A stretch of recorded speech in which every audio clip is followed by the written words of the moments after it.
Bonjour, bonjour tout le monde, bienvenue dans ce Fort Expresso après donc la réunion de la fête qui était le principal événement de la semaine avec une déclaration en deux temps. D'abord, une déclaration commune des membres de la fête plutôt conforme à ce que nous attendions, et puis un discours de Jérôme Powell qui a un petit peu mis le feu aux poudres, où Jérôme Powell est resté assez flou, mais nous a indiqué qu'il y avait une place assez large pour une hausse des taux. Donc, bien sûr, le dollar en a largement profité. On voit ça en graphique tout de suite. Avant ça, l'avertissement sur les risques.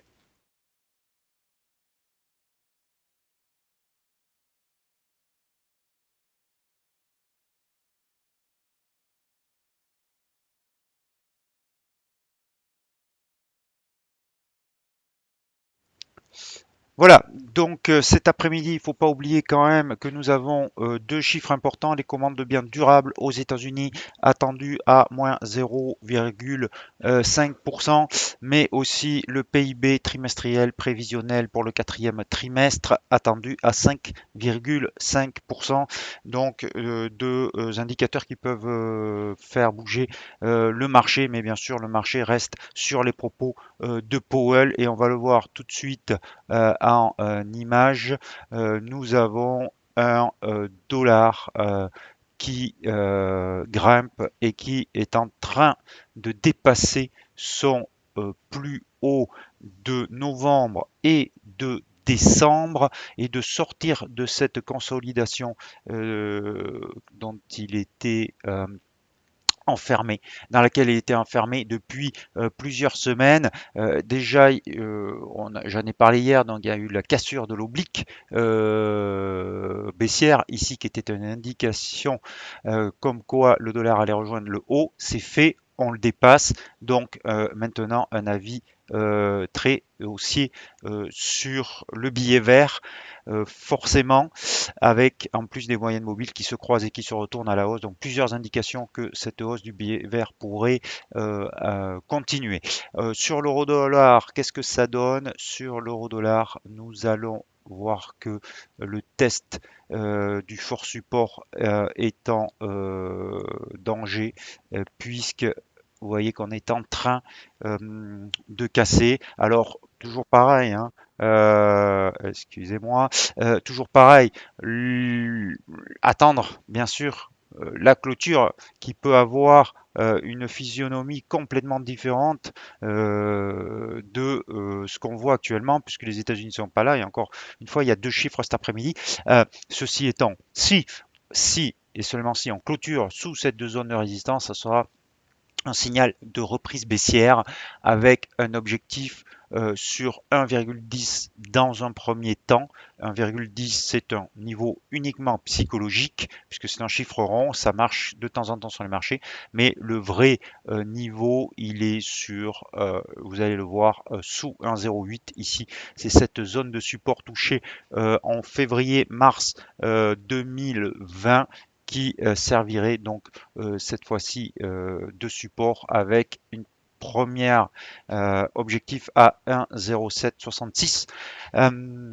Mais pour cela, donc, il faut que on ait confirmation de cette baisse quotidienne et une clôture donc sous ce niveau.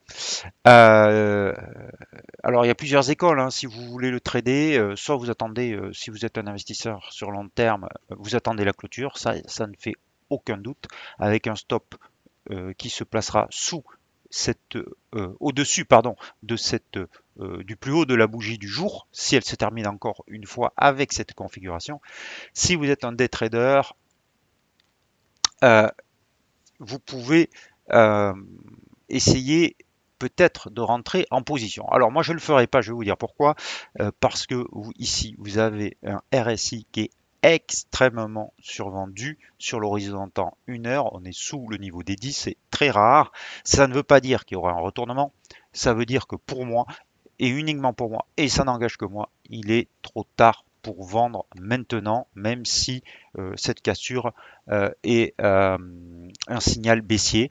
Et donc, personnellement, je préférerais avoir un rebond avant une deuxième cassure. Ça serait mieux. Mais ceux qui veulent prendre le risque et ignorer le RSI, ils peuvent. À eux de voir où ils mettent le stop.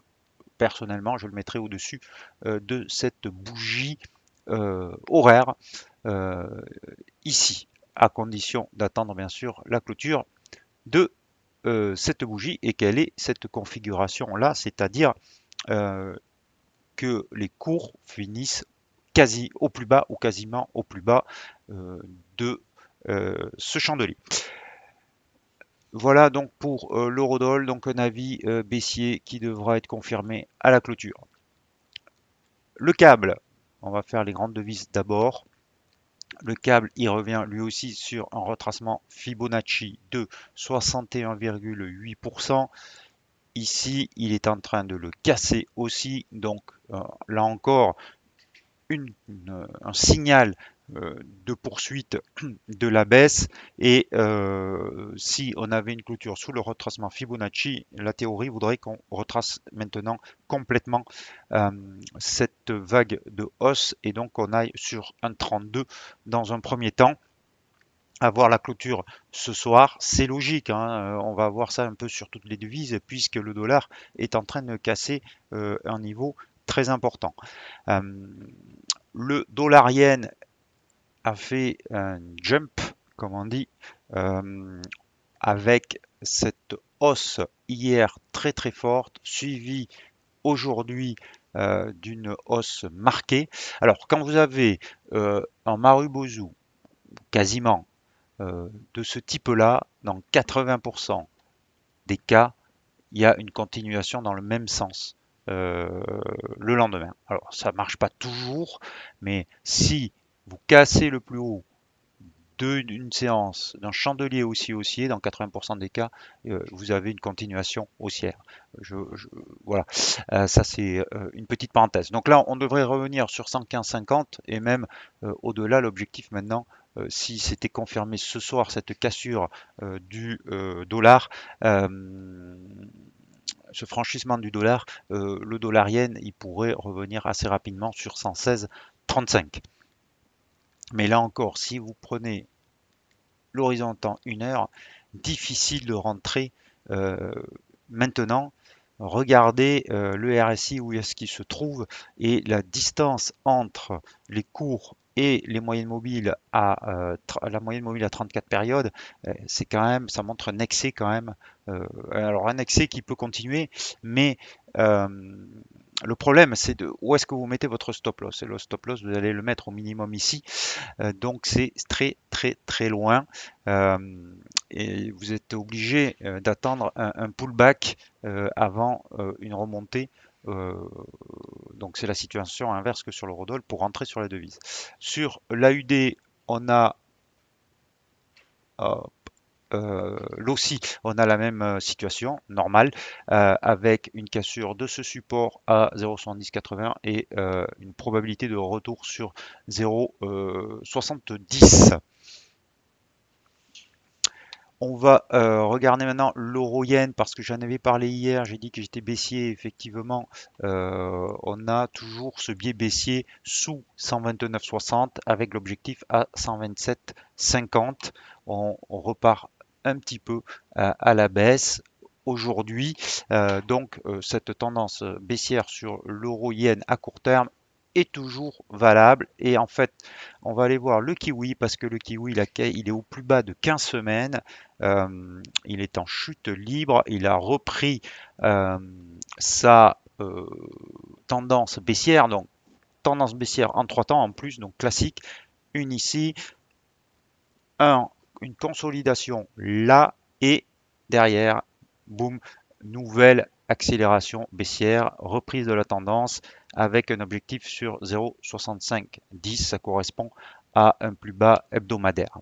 Euh, alors, vous avez deux façons aussi de calculer cet objectif de Alors ça c'est le support 0,6510 et ah pourquoi ça marche pas? C'est là pour m'embêter. Voilà. Alors, bon, c'est pas très bien tracé, mais ça va vous donner une indication. Dupliquer, voilà. Donc vous voyez que si vous calculez l'objectif que vous donne la consolidation, elle revient à peu près. C'est pas une science exacte, mais ça vous donne à peu près le même objectif que le support hebdomadaire.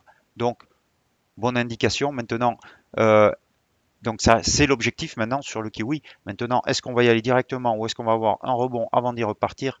Ça, c'est plus compliqué à dire, mais en tout cas, si on a un franchissement de ce type après une consolidation aussi longue sur le dollar, ça peut aller assez vite quand même.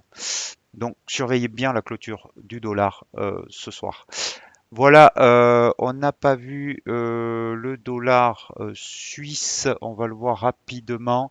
Le dollar suisse qui lui est en hausse. Et, je pense que on va aller rapidement aussi aller tester le plus haut de son canal horizontal de consolidation, donc objectif 0,9368.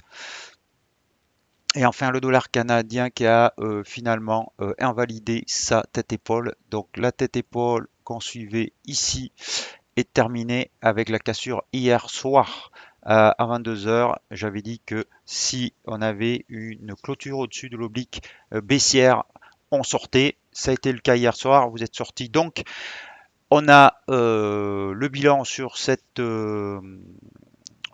figure, c'est qu'on a atteint le premier objectif à 1,23, mais à 1,2430 par contre, pardon, un peu au-dessus, pas très légèrement, 1,2450, mais on n'a pas atteint le second.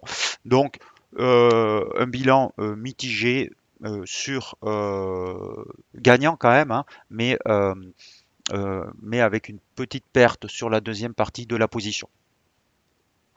Voilà, euh, donc ce que je pouvais vous dire aujourd'hui. Donc en résumé, un franchissement qui est en cours du dollar et qui éclaircit considérablement l'horizon technique sur les principales devises. Vous l'avez vu avec de nouveaux objectifs, vous l'avez vu, mais attention, chiffre à 14h30 et donc possibilité d'une lecture complètement différente à la clôture si jamais les bougies que nous avons vues qui sont en cours et qui ne sont pas terminées euh, indiquent une toute autre physionomie. Je vous souhaite à tous et à tous un très bon après-midi. Je vous dis à demain pour de nouvelles analyses. N'oubliez pas vos stop-loss. Bon après-midi.